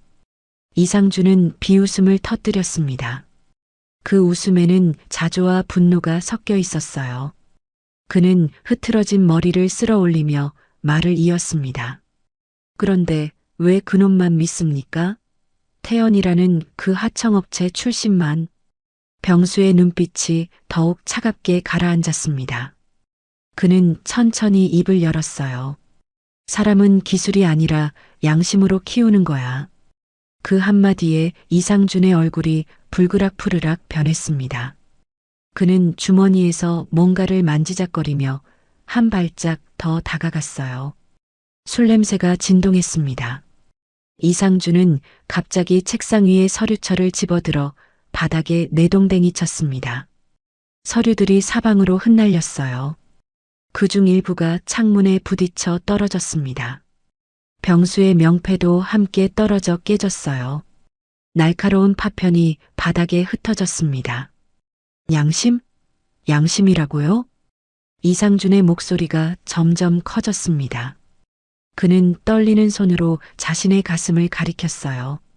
당신은 그 양심으로 날 이용했죠. 평생 이인자로 살게 만들었어요. 아무리 일해도 아무리 성과를 내도 전 영원히 부하일 뿐이었잖아요. 병수는 여전히 침묵을 지켰습니다. 그 침묵이 이상준을 더욱 미치게 만들었어요. 이상준은 비틀거리며 창가로 걸어갔습니다. 밖에서는 빗방울이 떨어지기 시작했어요. 유리창에 빗물이 줄줄 흘러내렸습니다. 문 밖에서는 비서가 안절부절 못하고 있었습니다. 안으로 들어가야 할지 말아야 할지 고민하며 문틈으로 상황을 지켜보고 있었어요. 하지만 회장의 별다른 지시가 없는 한 개입할 수 없었습니다. 이상준은 다시 돌아서서 병수를 마주했습니다. 그의 눈에는 눈물이 고여 있었어요. 분노와 배신감, 그리고 서러움이 뒤섞인 눈물이었습니다. 그 서류들, 내가 처리한 게 아니면 누가 처리했겠어요? 회장님도 알고 있었잖아요. 그냥 모른 척 했을 뿐이지. 병수는 천천히 고개를 저었습니다. 그리고 처음으로 목소리를 높였어요. 난 몰랐어. 네가 그런 식으로 일을 처리했다는 걸 정말 몰랐다고.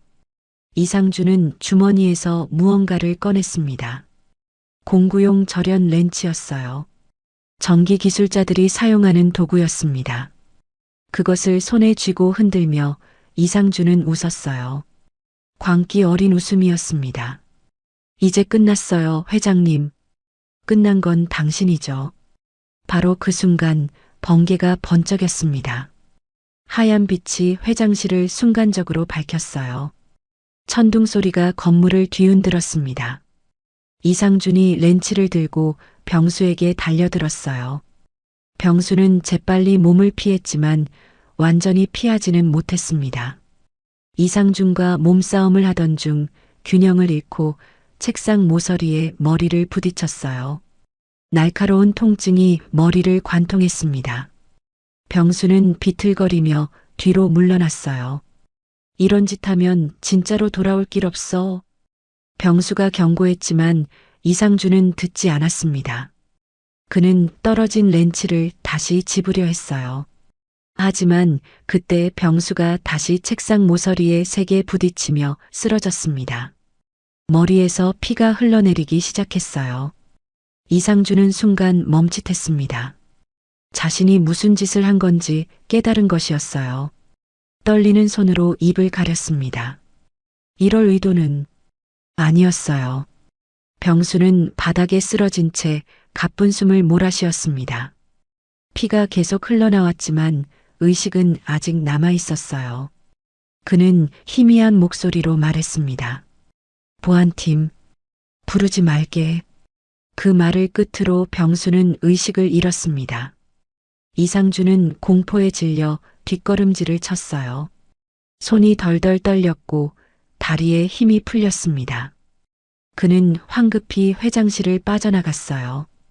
엘리베이터 안에서 이상준은 벽에 기대어 무너져 내렸습니다. 거울에 비친 자신의 모습이 낯설었어요. 땀이 비 오듯 흘러내렸고 얼굴은 창백했습니다. 그는 중얼거렸어요. 그 사람만 없었으면, 태연만 없었으면, 나도. 엘리베이터가 1층에 도착했습니다. 이상준은 비틀거리며 건물을 빠져나갔어요. 밖에서는 폭우가 시작되고 있었습니다. 굵은 빗줄기가 거리를 때렸고 번개가 하늘을 갈랐어요. 회장실에서는 병수가 홀로 쓰러져 있었습니다. 피가 카펫을 적시고 있었어요. 창밖의 폭우는 점점 더 거세졌습니다. 마치 하늘이 무언가 큰 일이 일어날 것을 예고하는 것 같았어요. 30분이 지나서야 비서가 이상함을 느끼고 회장실로 들어왔습니다. 쓰러진 회장을 발견한 비서는 비명을 질렀어요. 곧바로 119에 신고했고 은서와 미숙에게 연락을 취했습니다. 구급차 사이렌 소리가 빗속을 뚫고 울려 퍼졌습니다. 응급실로 실려가는 병수의 얼굴은 창백했어요. 의료진들이 서둘러 응급처치를 시작했지만 상태는 위중했습니다. 머리 부상이 심각했어요. 은서와 미숙이 병원에 도착했을 때는 이미 병수가 수술실로 들어간 후였습니다. 두 사람은 대기실에서 불안하게 기다렸어요. 은서는 계속 눈물을 흘렸고 미숙은 딸을 안아주며 달래려 했지만 그녀 역시 떨리는 것을 숨길 수 없었습니다. 바로 그때였습니다. 병원 전체에 불이 꺼졌어요. 정전이었습니다. 폭우로 인해 병원 지역 전체의 전력 공급이 중단된 것이었어요. 응급 발전기가 작동했지만 곧 그마저도 멈췄습니다. 낙뢰로 발전기 시스템이 손상된 것이었어요. 수술실에서는 의료진들이 당황했습니다. 생명 유지 장치들이 하나둘 꺼져가고 있었어요. 배터리로 버틸 수 있는 시간은 길지 않았습니다. 의사가 급하게 외쳤어요. 비상전원까지 나갔습니다. 누군가 전력 시스템을 아는 사람이 필요해요. 간호사 한 명이 떠올린 듯 말했습니다. 예전에 이 병원 전기 시공했던 사람이 근처에 산다고 들었어요. 유태연이라는 사람인데. 은서가 벌떡 일어났습니다. 떨리는 손으로 휴대폰을 꺼내 태연에게 전화를 걸었어요. 신호음이 길게 이어졌습니다. 폭우 속 어딘가에서 태연이 전화를 받기를 간절히 기다리며 은서는 숨을 멈춘 듯 귀를 기울였어요. 밖에서는 폭우가 더욱 거세게 몰아치고 있었습니다. 번개가 하늘을 가르고 천둥이 대지를 흔들었어요. 병원은 어둠에 잠겨 있었고 수술실에서는 시간과의 싸움이 시작되고 있었습니다. 전화벨이 울렸습니다. 태연은 작은 원룸 창가에서 이력서를 정리하다가 휴대폰을 집어들었어요. 화면에 뜬 은서의 이름을 보자 가슴이 철렁 내려앉았습니다. 여보세요. 수화기 너머로 은서의 떨리는 목소리가 들려왔습니다. 오빠, 지금 어디야? 아버지가 쓰러지셨어. 지금 대학병원 응급실이야. 태연의 손에서 이력서가 미끄러졌습니다. 창밖으로는 폭우가 쏟아지고 있었고 번개가 하늘을 가르고 있었어요. 회장이 자신을 내쫓은 건 불과 일주일 전이었습니다. 병원 전기가 다 나갔어. 비상발전기도 안 돼. 수술을 해야 하는데. 은서의 목소리가 점점 작아졌습니다. 태연은 이미 작업복을 꺼내 입고 있었어요. 3년 전 그가 직접 시공했던 병원이었습니다. 전력 시스템의 모든 구조가 머릿속에 그려졌죠. 10분 안에 도착할게. 빗속을 뚫고 달렸습니다. 낡은 오토바이는 무릉덩이를 지날 때마다 크게 흔들렸지만 태연은 멈추지 않았어요. 도로는 이미 물바다가 되어 있었고 신호등마저 꺼져 있었습니다. 온 도시가 어둠에 잠긴 것 같았죠. 병원 앞에 도착했을 때 건물은 칠흑 같은 어둠에 쌓여 있었습니다. 응급실 앞에는 손전등을 든 의료진들이 우왕좌왕하고 있었어요. 태연은 젖은 작업복 차림으로 뛰어들었습니다. 전기 기술자입니다. 발전기실이 어디죠? 간호사가 놀란 눈으로 그를 쳐다봤어요. 빗물이 뚝뚝 떨어지는 작업복, 진흙이 묻은 안전화. 누가 봐도 초라한 모습이었지만 태연의 눈빛만은 확고했습니다. 지하 2층 발전기실로 내려가는 계단은 비상등조차 꺼져 있었어요. 휴대폰 불빛에 의지에 한 걸음씩 내려갔습니다. 발전기실 문을 열자 뜨거운 열기가 얼굴을 때렸죠. 2명의 시설관리 직원이 땀을 뻘뻘 흘리며 차단기를 만지작거리고 있었습니다. 이거 차단기 눌러도 안 들어옵니다. 직원 하나가 소리쳤어요. 태연은 재빨리 상황을 파악했습니다. 메인 차단기는 이미 떨어져 있었고 비상 발전기는 작동하고 있었지만 전력이 공급되지 않고 있었죠. 지금 누르면 폭발납니다. 이쪽 라인을 돌려야 해요. 태연은 공구 가방을 열었어요. 낡았지만 정성스럽게 관리한 도구들이었습니다. 전선 하나하나를 확인하며 연결 상태를 점검했습니다. 여기 전선이 끊어졌네요. 낙뢰 때문인 것 같습니다. 그는 예비 전선을 꺼내 신속하게 연결하기 시작했어요. 손끝의 감각만으로 전선의 상태를 파악하고 정확한 위치에 연결했습니다. 옆에서 지켜보던 직원들이 숨을 죽였죠. 이 병원 설계도를 다 외우신 건가요? 한 직원이 물었습니다. 태연은 대답 대신 작업에 집중했어요. 마지막 전선을 연결하고 천천히 손을 뺐습니다. 그리고 조심스럽게 차단기를 올렸죠. 형광등이 하나둘 켜지기 시작했습니다. 발전기의 굉음이 안정적인 리듬을 찾아갔어요. 복도 끝에서부터 불빛이 퍼져나가는 게 보였습니다. 직원들이 환호성을 질렀죠. 됐습니다. 전기가 들어왔어요. 태연은 급하게 계단을 올라갔습니다. 수술실이 있는 3층으로 향했어요. 복도에는 이미 의료진들이 분주하게 움직이고 있었습니다. 수술실 앞에 은서가 서 있었죠. 눈이 마주치자 그녀의 눈에서 눈물이 흘러내렸습니다. 오빠. 태연은 그녀의 어깨를 가볍게 두드렸어요. 말은 필요 없었습니다. 수술실의 무영등이 환하게 켜졌고 모니터에서는 규칙적인 전자음이 울려 퍼졌죠. 삑삑삑. 생명의 소리였습니다. 미숙이 복도 끝에서 달려왔어요. 그녀 역시 빗물에 젖어 있었습니다. 태연을 보자 그녀는 아무 말 없이 그의 손을 꼭 잡았죠. 차갑고 젖은 손이었지만 그 어떤 말보다 따뜻한 감사가 전해졌습니다. 태연아, 정말 고마워.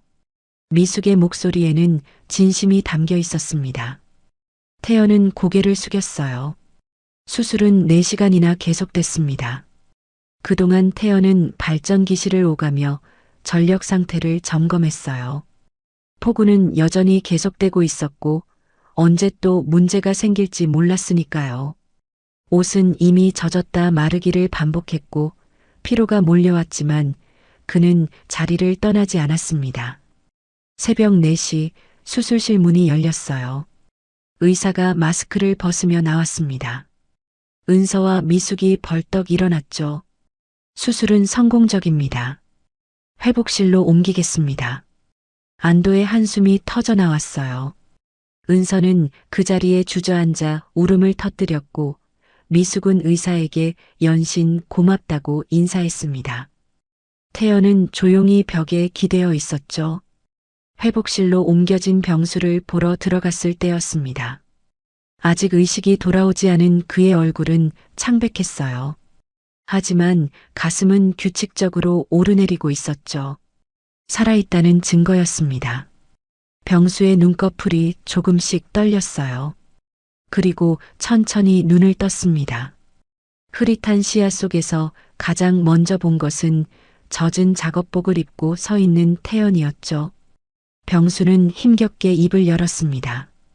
이 사람, 또 날 살렸구나. 작은 목소리였지만 그 안에는 많은 의미가 담겨 있었어요. 태연은 무슨 말을 해야 할지 몰라 그저 서 있었습니다. 창밖으로 동이 트고 있었습니다. 폭우는 멈췄고 구름 사이로 햇빛이 비치기 시작했어요. 긴 밤이 끝나고 새로운 아침이 오고 있었죠. 태연은 조용히 병실을 나왔습니다. 복도 창문으로 보이는 도시에는 하나둘 불빛이 켜지고 있었어요. 그날 밤 태연은 단순히 전기를 복구한 게 아니었습니다. 끊어졌던 인연의 전선을 다시 이었고 식어가던 가족의 온기를 되살렸죠. 때로는 위기가 기회가 되고 절망이 희망이 되기도 합니다. 폭우가 지나간 자리에는 더 맑은 하늘이 펼쳐지는 것처럼요. 병수가 퇴원한 지 일주일이 지났습니다. 대한전기산업 본사 건물은 평소와 다름없이 분주했지만 내부에서는 거대한 폭풍이 몰아치고 있었어요. 감사팀이 밤낮 없이 서류를 뒤지고 있었고 회계 장부를 한 줄 한 줄 검토하고 있었죠. 감사팀장이 두꺼운 파일을 들고 회장실로 들어갔습니다. 병수는 아직 얼굴이 창백했지만 눈빛만은 예전처럼 날카로웠어요. 팀장이 조심스럽게 서류를 책상 위에 놓았습니다. 이상준 본부장의 비리 증거입니다. 병원 장비 납품 과정에서 리베이트를 받았고 회사 예산을 개인 용도로 전용한 정황이 확실합니다. 병수는 천천히 서류를 넘겼습니다. 거래 내역서, 계좌 이체 기록, 녹음 파일 속기록까지 증거는 명백했어요. 3년 동안 이상준이 빼돌린 돈은 20억이 넘었습니다. 병수의 손이 미세하게 떨렸죠. 다음 날 아침 모든 언론이 이 사건을 대서특필했습니다. 대한전기산업기획본부장 횡령 사건. 신문 일면에는 이상준이 검찰청으로 끌려가는 사진이 실렸어요. 한때 당당했던 그의 어깨는 축 늘어져 있었고 고개를 푹 숙인 채 기자들의 질문을 피하고 있었죠. 그토록 부르던 재벌 친구들도 아무도 그의 전화를 받지 않았습니다. 권력의 정점에 있을 때는 수많은 사람이 그를 찾았지만 추락하는 순간 모두가 등을 돌렸어요. 이상준은 철창 너머로 사라졌고 한때 그가 차지했던 자리는 텅 비어버렸습니다. 병수는 보고서를 읽고 조용히 창밖을 봤습니다. 눈빛이 무거웠어요. 15년을 함께 일한 사람이 이런 식으로 떠나게 되다니. 배신감보다는 허무함이 더 컸죠. 그는 한숨을 내쉬며 의자에 깊이 기댔습니다. 그때 노크 소리가 들렸어요. 비서가 들어와 말했습니다. 회장님, 유태연 씨가 뵙기를 청하십니다. 병수가 고개를 들었어요. 태연은 이미 회사에서 쫓겨난 상태였습니다. 그런데 왜 찾아온 걸까요? 병수는 잠시 망설이다가 고개를 끄덕였죠. 문이 열리고 태연이 들어왔습니다. 검은 정장을 입고 있었지만 어딘가 결연한 표정이었어요. 손에는 하얀 봉투를 들고 있었죠. 사직서였습니다. 태연은 조용히 병수 앞에 섰어요. 회장님, 정식으로 사직서를 제출하러 왔습니다. 병수는 아무 말 없이 그를 바라봤습니다. 태연이 봉투를 책상 위에 놓으려는 순간 주머니에서 무언가가 떨어졌습니다. 오래된 번개 마크 배지였어요. 황동으로 만들어진 작은 배지는 세월의 흔적이 역력했지만 번개 모양만은 선명했습니다. 다만 이상한 점이 하나 있었죠. 번개가 거꾸로 되어 있었어요. 병수의 시선이 배지에 멈췄어요. 그의 얼굴에 놀라움이 번졌죠. 천천히 손을 뻗어 배지를 집어들었습니다. 떨리는 손가락으로 번개 모양을 쓸어내렸어요. 그 번개, 왜 거꾸로 돼 있지? 병수의 목소리가 갈라졌습니다. 그의 눈앞에 30년 전 기억이 펼쳐졌어요. 1995년 봄 작은 사무실. 젊은 병수와 홍식이 책상에 마주 앉아 있었습니다. 둘은 서울대 전기공학과 동기였고 가장 친한 친구였죠. 막 회사를 창립하려던 시기였어요. 책상 위에는 갓 인쇄된 회사 배지들이 놓여 있었습니다. 이게 뭐야? 번개가 거꾸로 됐잖아. 병수가 불량품 배지를 들어 보였어요. 인쇄 과정에서 실수가 있었던 거죠. 100개 중 2개만 번개 방향이 뒤집혀 있었습니다. 홍식이 그 배지를 받아들며 웃었어요. 이건 실패가 아니라 시작의 흔적이지. 우리가 처음 만든 배지잖아. 간직하자, 병수야. 두 사람은 불량품 배지를 하나씩 나눠 가졌습니다. 그리고 손을 맞잡았죠. 우리 회사가 크게 성공하면 나중에 우리 아이들도 함께 일하게 하자. 좋아. 아들이든 딸이든 서로 결혼시키는 것도 좋겠네. 둘은 크게 웃었어요. 미래는 희망으로 가득했고 꿈은 무한했죠. 하지만 운명은 잔인했습니다.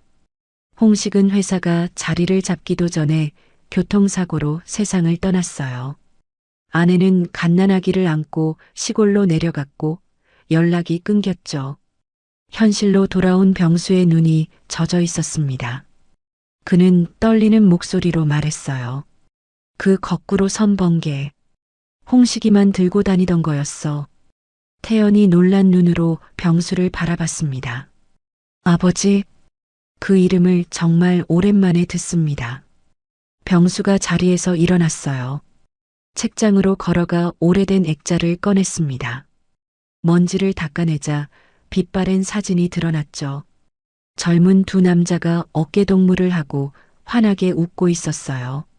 서울대 동기, 내 가장 친한 친구였지. 그와 나는 이 회사를 함께 세웠어.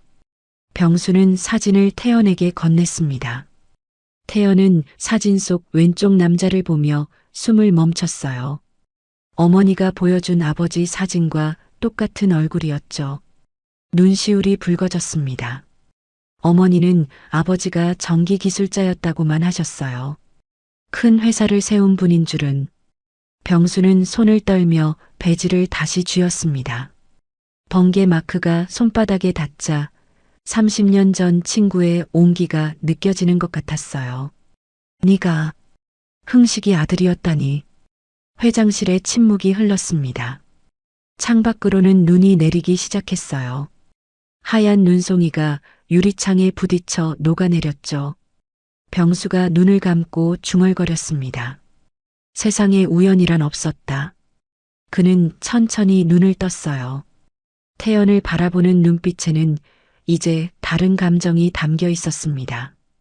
사위를 보는 시아버지의 눈이 아니라 오래된 친구의 아들을 보는 아저씨의 눈이었죠. 그 꿈이 내 세대에서 이어지는구나. 병수는 자리에서 일어나 태연에게 다가갔습니다. 그리고 떨리는 손으로 그의 어깨를 두드렸어요. 따뜻하고 단단한 어깨였습니다. 홍식의 어깨와 닮아 있었죠. 그동안 미안했다. 그리고 고맙다. 태연의 눈에서 눈물이 흘러내렸습니다. 병수도 마찬가지였어요. 두 사람은 말없이 서로를 바라봤죠. 30년의 시간을 뛰어넘어 끊어졌던 인연이 다시 이어지는 순간이었습니다.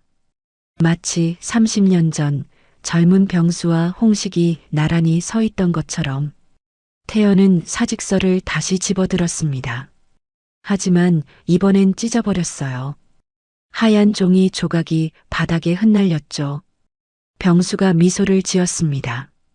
이제 시작이야, 태연아. 내 아버지가 못다 이룬 꿈을 내가 이어가거라. 태연이 고개를 깊이 숙였습니다. 가슴속에서 뜨거운 무언가가 솟아올랐어요.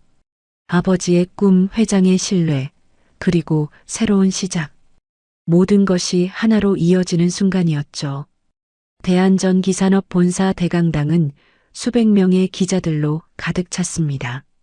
카메라 플래시가 쉴 새 없이 터졌고 마이크를 든 기자들이 앞자리를 차지하려고 서로 밀치고 있었어요. 모두가 숨을 죽인 채 단상을 바라보고 있었죠. 오늘은 회장이 중대 발표를 한다고 예고한 날이었습니다.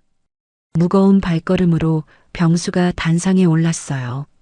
그의 뒤를 태연과 은서가 따랐습니다. 태연은 짙은 남색 정장을 입고 있었고 은서는 우아한 베이지색 원피스를 입고 있었죠. 두 사람의 손가락에는 반짝이는 결혼 반지가 끼워져 있었습니다. 병수가 마이크 앞에 섰어요. 강당이 순식간에 조용해졌죠. 그는 천천히 시선을 들어 기자들을 둘러봤습니다. 그리고 입을 열었어요. 오늘 내 사위 유태연을 우리 회사의 미래동 반자로 소개합니다. 그 말에 객석이 술렁였습니다. 기자들이 일제히 손을 들어 질문하려 했지만 병수는 손짓으로 그들을 제지했어요. 객석 한쪽에 앉아있던 미숙은 고개를 숙여 눈시울을 닦았습니다. 기쁨의 눈물이었죠. 태연이 마이크 앞으로 나왔어요. 수백 개의 카메라가 그를 향했지만 그의 눈빛은 흔들리지 않았습니다. 그는 잠시 숨을 고르고 말을 시작했어요. 처음엔 그저 사람을 도왔을 뿐이었습니다. 눈 오는 날 길을 잃은 할머니를 도와드렸을 뿐이었어요. 하지만 그날의 인연이 제 인생을 바꿨습니다. 태연은 주머니에서 낡은 번개 배지를 꺼내 들었어요. 카메라들이 일제히 주민했죠. 이 거꾸로 선 번개처럼 때로는 뒤집어진 인연이 진짜 길을 보여줍니다. 전기도 사람도 결국 연결되어야 살아있습니다. 병수가 태연의 어깨에 손을 올렸어요. 그리고 미숙을 바라보며 말했습니다. 이제야 내 아내가 왜 당신을 도왔는지 알겠군. 그 말에 미숙이 환하게 미소 지었고 은서는 더 이상 눈물을 참지 못했어요. 손등으로 눈가를 닦았지만 눈물은 계속 흘러내렸죠. 행복의 눈물이었습니다. 3개월 후 봄날의 결혼식장. 하얀 장미와 안개꽃으로 장식된 예식장은 은은한 향기로 가득했어요. 천장에서 내려온 크리스털 샹들리에가 햇빛을 받아 무지개빛으로 반짝였죠. 하객들이 조용히 자리에 앉아 있었습니다. 회사 임직원들, 친척들, 그리고 오래된 친구들이 모두 모였어요. 오르간 연주가 시작되었습니다. 파엘벨의 캐논이 공간을 채웠어요. 문이 열리고 은서가 들어왔습니다. 순백의 드레스를 입은 그녀는 천사처럼 아름다웠죠. 베일 너머로 보이는 얼굴에는 행복한 미소가 가득했습니다. 미숙이 은서의 옆에서 함께 걸었어요. 딸의 팔짱을 낀 채 천천히, 아주 천천히 걸었습니다. 버질로드 끝에는 태연이 서 있었죠. 검은 턱시도를 입은 그의 눈에는 은서만이 담겨 있었어요. 미숙이 은서의 손을 잡았습니다. 그리고 그 손을 조심스럽게 태연에게 건넸어요. 두 사람의 손이 맞닿는 순간 미숙이 작게 속삭였습니다. 이제는 서로를 지켜주는 사람이 되어야 해요. 태연이 고개를 깊이 숙였고 은서가 어머니를 꼭 안았어요. 미숙은 딸의 등을 토닥이며 자리로 돌아갔습니다. 병수가 일어서서 마이크를 잡았어요. 우리 가족은 오늘 새로 이어집니다. 피가 아니라 마음으로. 주례사는 짧았지만 진심이 담겨 있었어요. 태연과 은서가 서로를 바라보며 반지를 교환했습니다. 은색 반지가 손가락에 끼워지는 순간 두 사람은 부부가 되었죠. 신랑님, 신부님께 입맞춤을 허락합니다. 태연이 은서의 베일을 들어 올렸어요. 그리고 조심스럽게 그녀의 입술에 입을 맞췄습니다. 하객들이 박수를 쳤고 꽃잎이 하늘에서 쏟아졌어요. 분홍색과 흰색 꽃잎들이 두 사람 위로 날렸죠. 결혼식이 끝나고 피로연이 이어졌습니다. 태연과 은서가 하객들에게 인사를 하며 돌아다녔어요. 모두가 축하의 말을 건넸고 두 사람은 행복한 미소로 답했죠. 저녁이 되자 하객들이 하나둘 떠나기 시작했습니다. 밖에는 비가 내리기 시작했어요. 봄비였죠. 부드럽고 따뜻한 빗방울이 거리를 적셨습니다. 태연과 은서 그리고 병수와 미숙이 결혼식장 입구에 서 있었어요. 태연이 우산을 펼쳤습니다. 그리고 그 우산을 미숙에게 씌워줬어요. 미숙이 놀란 듯 그를 바라봤죠. 빗속에서 그녀의 눈가가 촉촉해졌습니다. 미숙이 미소 지으며 말했어요. 그날 처음 만난 날을 떠올리며 눈 대신 비가 내리고 있었지만 그때처럼 태연은 우산을 씌워주고 있었죠. 태연이 고개를 끄덕였습니다. 그날이 없었다면 오늘도 없었겠죠. 병수가 아내의 어깨를 감쌌어요. 네 사람은 비를 바라보며 나란히 서 있었습니다. 빗소리가 조용히 거리를 채웠죠. 가로등 불빛이 빗방울을 비추며 반짝였어요. 병수의 목소리가 조용히 울려 퍼졌습니다. 혼잣말 같기도 하고 하늘에 있는 친구에게 하는 말 같기도 했어요. 세상에 우연이란 없었다. 결국 모든 인연은 돌아와 제자리를 찾는 법이지. 두 사람의 결혼 반지가 가로등 빛을 받아 반짝였습니다. 미숙과 병수가 서로를 바라보며 미소 지었어요. 비는 계속 내리고 있었습니다. 태연은 생각했어요. 10만 원으로 시작된 인연이 이렇게 큰 사랑으로 이어질 줄은 몰랐다고. 길을 잃은 할머니를 도운 것이 자신의 인생을 완전히 바꿔놓을 줄은 몰랐다고. 하지만 이제 알았죠.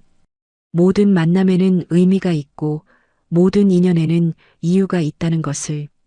대한전기산업 본사 건물이 멀리 보였어요. 최상층에 불이 켜져 있었죠. 그곳은 이제 태연이 일할 곳이었습니다.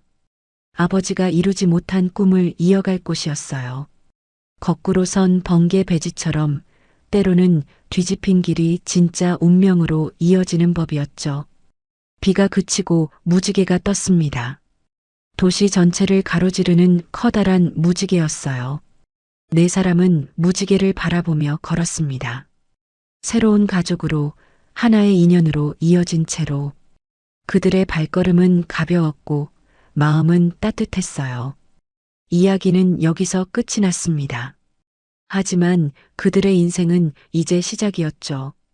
10만 원의 인연이 만든 기적, 그것은 사랑이었고 가족이었으며 영원한 연결이었습니다. 오늘 이야기를 끝까지 들어주셔서 감사합니다. 어디에서 이야기를 듣고 계신지 댓글로 남겨주시면 한 분 한 분 반갑게 인사드리겠습니다. 오늘도 행복하시고 건강한 하루 보내시길 간절히 바랍니다. 다음 이야기로 찾아뵙겠습니다. 햇살 같은 이야기였습니다.